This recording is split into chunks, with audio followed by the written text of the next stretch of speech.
We have one more short piece before we release you to refreshments.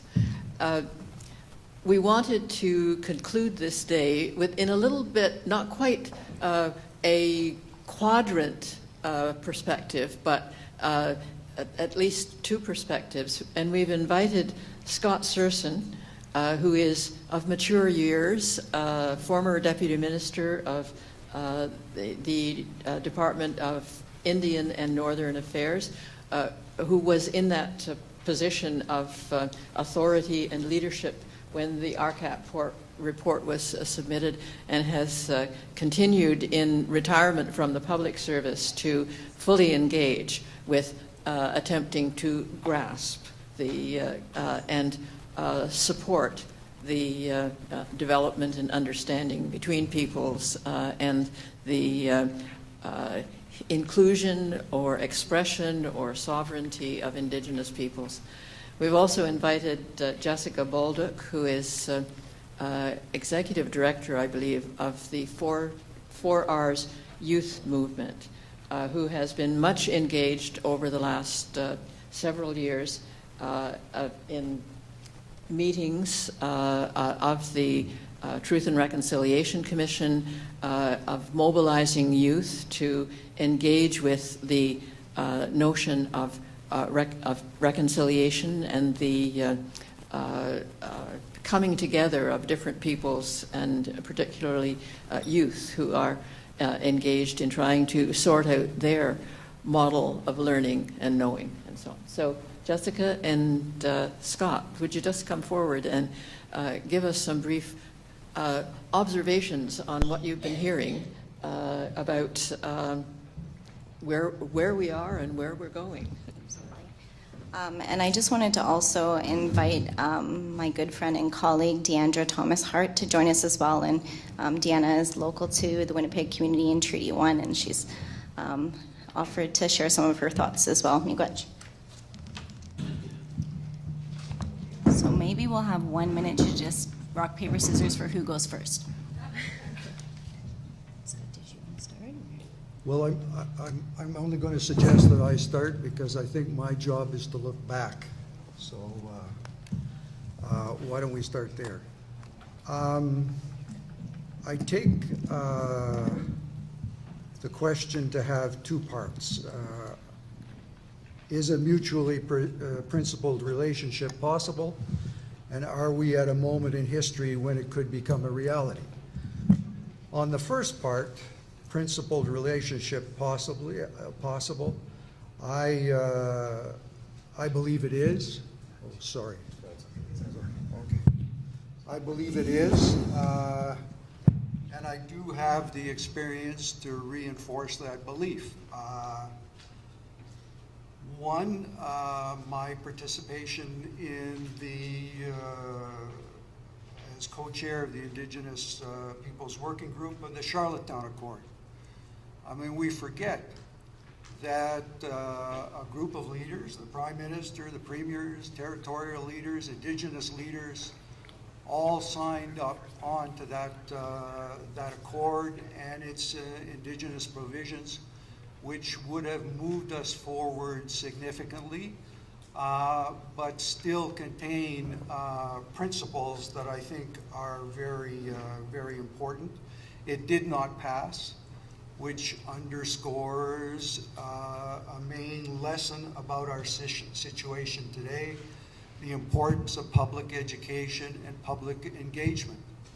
By the time the accord was negotiated, there was very little time to do the necessary work in that regard, and I take that as one of the reasons that it failed. Another positive from my point of view was the Kelowna Accord. Again, not aimed at restructuring the relationship, but proving that if Indigenous and non-Indigenous people sit down in a mutually acceptable, principled negotiating process, it can lead to agreement. Now again, that agreement wasn't followed through by the Conservative government, so we didn't get the benefits of the accord. And again, it underscores to me the importance of public education. Had the public been better informed about the important elements of the accord, would there have been the public outcry that would have brought the Conservatives to provide the necessary resources? Now, on the question of whether we're at a moment in history when a new relationship could become a reality, my experience makes me a little bit more concerned. I don't need to say too much about the RCAP process because the minister has already said a great deal about it. But I would say this, the Minister Stewart, on my advice, made a choice. We had the same many of the same elements we had today. A young lady at lunch reminded me of how excited she and her colleagues were when the Royal Commission report was released. So there was some level of excitement, some level of interest. And we certainly had a quality product, although as one of those on the receiving end, it was rather voluminous with many recommendations. Anyway, we made a choice. We made a choice to separate the socioeconomic issues from the renewing or restructuring the relationship issues. And in hindsight, I think that was a mistake. I mean, our response was gathering strength. That's the second volume of the RCAP report, and that deals with socioeconomic circumstances. Our commitment to Indigenous leaders was, we'll get gathering strength out, and that will give us time to do some of the more complex examination and discussions on the restructuring the relationship issues. But a couple of simple events, and the minister is gone, and the next thing you know, RCAP is more or less off the agenda, at least in the eyes of the general public. There was not that sufficient public engagement to demand that it continue to be on the agenda. And no disrespect for Indigenous leadership at the time, but they did not have a strong enough voice to make sure that the work on RCAP and restructuring the relationship continued.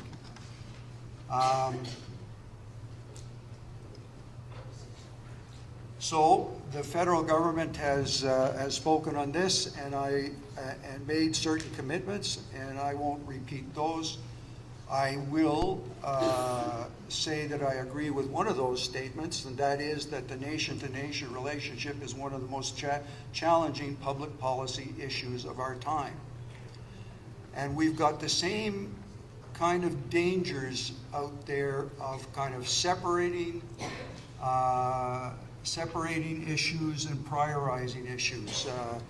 If you saw the op-ed by Nick Nanos yesterday, I had a brief minute on the way out to look at the poll that op-ed came from, and basically, I think what the poll finds that in terms of the urgency of government action on issues concerning Indigenous peoples, it found that ensuring the standard of living of Indigenous peoples is at the same level of the Canadians, is most urgent to 54% of Canadians. implementing the UN Declaration on the Rights of Indigenous Peoples is most urgent to 8.6% of Canadians. So, you know, if that's being read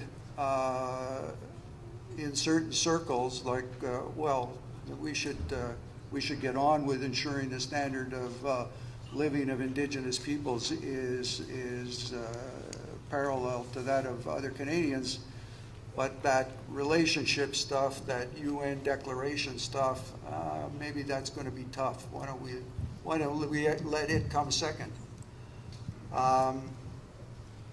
So I don't want to go on for too much longer. There's a simple principle in the Truth and Reconciliation report, one of, I think, 10 principles that the TRC produced. Number 9 says that reconciliation requires political will, joint leadership, trust building, accountability, and transparency, as well as a substantial investment in resources. So I guess my conclusion is that that's our role, that's civil society's role, to try and generate that public engagement, that public education that produces political will, that we work together, that we hold governments to account. I know that there are calls to action that deal with other elements of society. Maybe it's too long being a public servant, but I think the leadership we need is from the government. And I'll close there. I just want to close with a quote from our RCAP. Well, I want to say 2 things. You will find in the material that was out on the table there to pick up when you register some quotes from RCAP and the TRC. Now, I helped to put that together, and in that I have put RCAP's plan for restructuring the relationship. So what I am looking for, Minister, is I'm looking for the plan. And if you don't have a plan, look at the RCAP plan, look at the RCAP plan. Is it still valid? What changes does it need? Are our Indigenous peoples, our Indigenous leaders on side with it? But we need a plan. We can't measure progress. We can't hold the federal government accountable without a plan. So my last, I'm going on too long here, but what moved me about the RCAP report, one single quote, was this one. As we move through the current period of our shared journey together, the stage of negotiation renewal, we urge governments and the Canadian people to undertake a comprehensive and unflinching assessment of the unstable foundations of the relationship that developed during the period of displacement and assimilation. That's the one we're living with, right? We can no longer afford merely to manage the continuing crisis in the relationship by mediating potential areas of conflict, while leaving unaltered the foundation on which that conflict inevitably arises. So, thank you.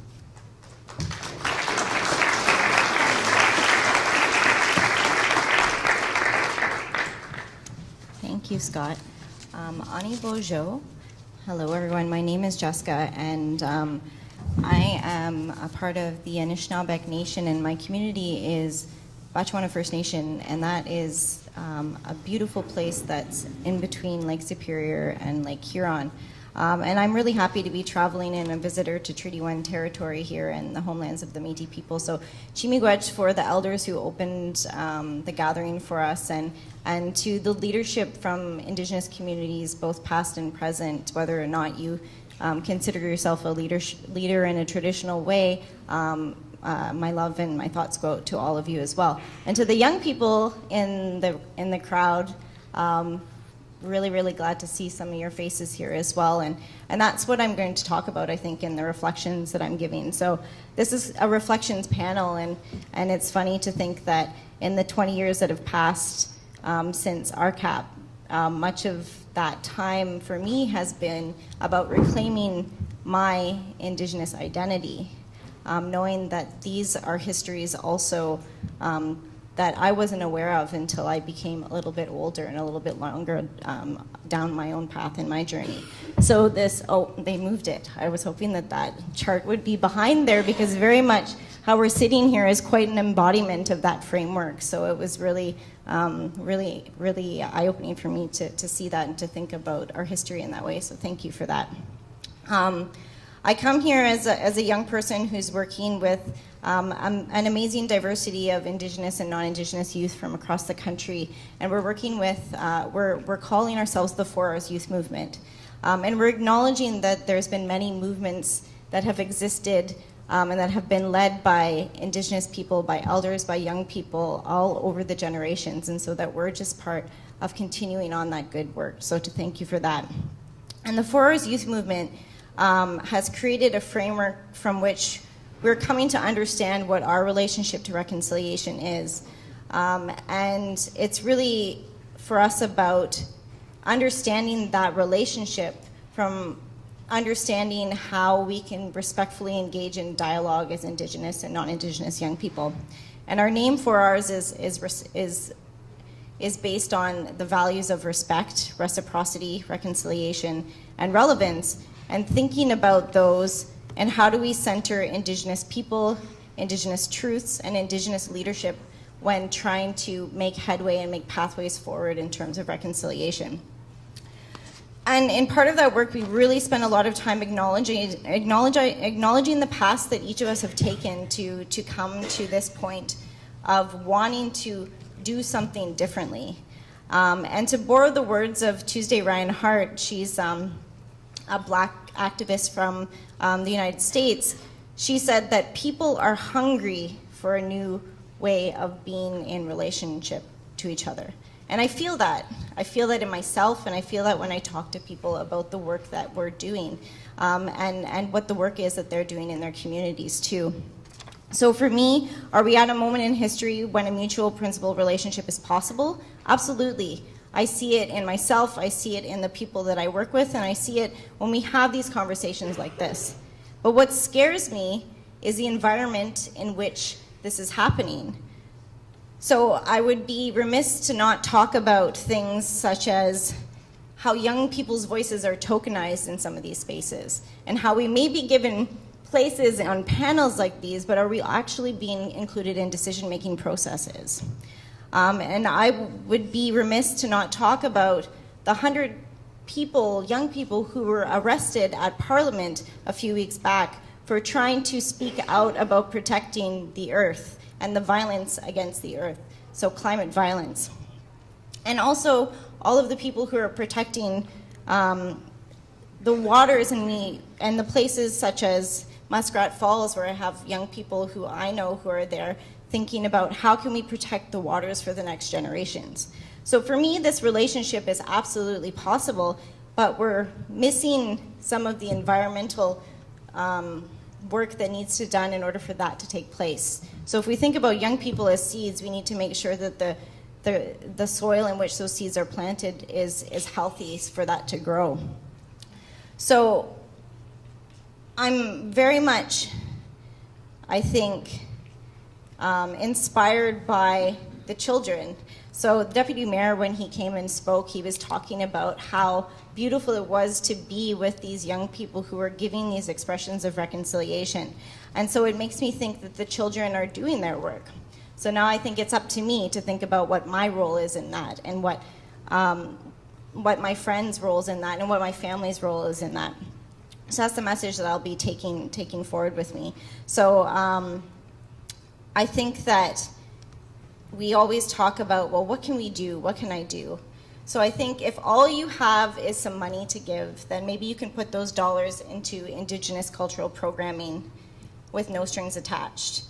And if all you have is a voice, then maybe you can challenge what is spoken out about Indigenous people and Canadian history. And if all you can do is teach, then I hope that you can teach the truth. And in that, I think that when we come back 20 years from now, we can actually celebrate a radically different Canada. And so that's what I hope will happen throughout things like this conference and what we do from this point on. So, Chimigwech, thank you.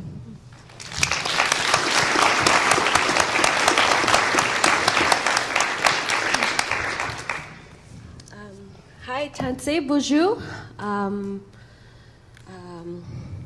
My name is Diandre Thomas Hart, and I am born and raised here in Winnipeg, Manitoba. And I was asked at the last minute here to come and share a little bit about what I do, some of the organization's work that we do, as well as just some own personal reflections about reconciliation and moving forward.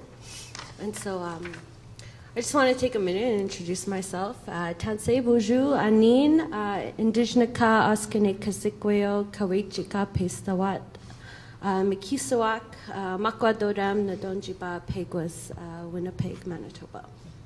Well, thank you. So, thank you.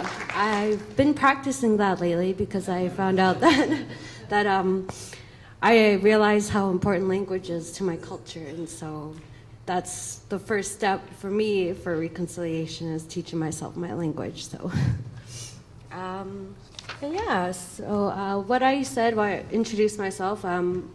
Hi, hello. How are you? My name is Young Woman Who Stands Among the Eagles, and I'm from the Bear Clan, and I am from Pecos First Nation here in Manitoba. So the question we're answering today is, are we at a moment in history when a mutual principled relationship is possible in regards to reconciliation? So some of the work that I do, I have been a youth reconciliation leader for a national nonprofit organization called Canadian Roots Exchange, and we are based in Toronto. Now, it was only a 2-year term, and so this is my 3rd year. Now I am the national conference lead for our next conference, which will be held here in Treaty 1 next March. And so the whole idea about this organization is bringing together Indigenous and non-Indigenous youth from across Canada and teaching them the skills to facilitate workshops when they go back home to their communities in order to talk about these things with other young people. And so in a lot of that work that I do, I see a lot of people coming together and finding similarities between different cultures. And that's a big part of reconciliation for me and what I find. Just last week, I was in Toronto at the Canada Race Relations Foundation conference. And that conference is all about anti-racism and inclusion. And they talked about from diversity practices in business to youth engagement. And so it was really all across. And it was a national aspect. So talking a lot about reconciliation moving forward, everybody talks about this renewed relationship. But I believe that in order to create reconciliation now and sharing this land and sharing this future, like our conference title is, we have to look at the histories and the shared meaning of what it means to be Canadian today. Does that mean, what are the land and the languages and the people that you share in your geographic areas? And what does allyship and self-learning mean to you? And how can we look at things like that? Also last week, I facilitated a session just at my table with the people sitting there. And there were people from all across, all diversities, all walks of life. And the one thing that we all seem to agree upon at the end of our discussion on reconciliation, how does it look like in your community or at home or on campus even, the one thing was the sharing of languages and how language is so important to everybody, and culture and diversity, and how Indigenous people have a lack of Indigenous languages, and how I'm still learning mine. And so what we all collectively agreed upon was this idea to include Indigenous languages as official languages, but also to be familiar with the ones in your geographical area, just like the Indigenous peoples in that area. Just as much as you should know about the French side of Canadian history or like the English side of Canadian history, we should know about the Indigenous side and the languages of Canadian history as well. So shared learning, I think, yeah, that's something that we can all do right now as an action towards reconciliation for the future. And that's just my personal perspectives and going forward too. I also want to talk a lot about youth empowerment because we are going to be the next judges and prime ministers and, you know, leaders of this country, and even the next generation after mine. I'm probably as old as the RCAP itself. Like, I know that. So I still do have a lot of learning myself. And coming to these conferences and sharing my perspectives as an Indigenous woman and as a young person, I believe that it's important for all people from all backgrounds and walks of life to understand that we're all sharing the same space. We should all share somewhat of a same understanding in that space. And that's as much as I would like to share with you today. So, miigwech, thank you. Ikosani.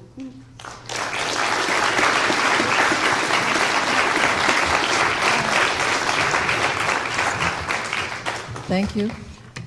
4 hours, Jessica and Diandre. Diandre. We have kept you sitting long enough that we hope that you will appreciate the refreshments that have been laid out at the back of the room. We proposed in the planning of the agenda for today not to talk quite so long as we have, but definitely to encourage you, entice you to stick around for a bit, to renew old friendships and to start new ones that will flower, if not mature, in the coming days. And I would like to say that we will be working to continue to have a stream of participation and knowledge from the young people who are here. So, thank you. Enjoy.